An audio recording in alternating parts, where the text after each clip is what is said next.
Hi, and thanks for logging on to the Daily DVAR Halacha. And here's a brand new halacha for you, and it's for Wednesday, the 7th day of October. Here we go. Well, the holiday of Sukkot is over. I'm not sure when you're hearing this. I'm actually taping this right before it's over, but this is your halacha for the day after Sukkot, and it is important that you know this law. Here it is. Typically, when Sukkot is over, you are allowed to take your esrog and do kind of anything you please with it. It's not nice to be wasteful with the fruit, so it's good to do good things with it. And one of the lovely things that people can do with an esrog after the holiday of Sukkot is over is scoop out the inside of the esrog, and I don't know the recipe, but with enough sugar and good stuff, you can turn that into esrog jelly, I think. And you can make stuff out of it, and that would be a lovely idea in a regular year. Keep listening. I have a friend who makes esrog liquor.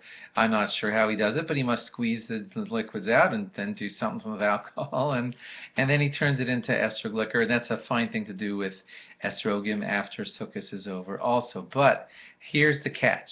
This past year was Shmittah. And during Shmittah, the fruits of Israel have special holiness, and none of the fruits of Israel that have the holiness of Shmittah in them are allowed to be wasted in any way, shape, or form. Some of your esrogim came from Israel this year. Some didn't.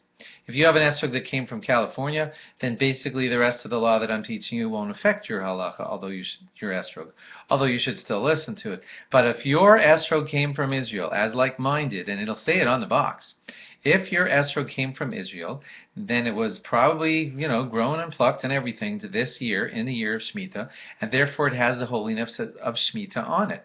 So if you were to scoop out most of the inside of that esrog and make jelly or liquor out of the inside of your esrog, the part that you used would kind of not be the problem. The problem would be the part that you wouldn't use, and some of the inside of your esrog would get wasted, and we try not to waste even a morsel of an esrog of any fruit of Shmittah.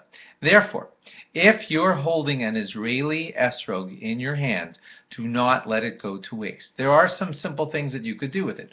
One of them is that you could just leave it somewhere sitting on a tabletop anywhere you want for a couple of months. It'll be a beautiful experiment because you'll see how it won't exactly rot.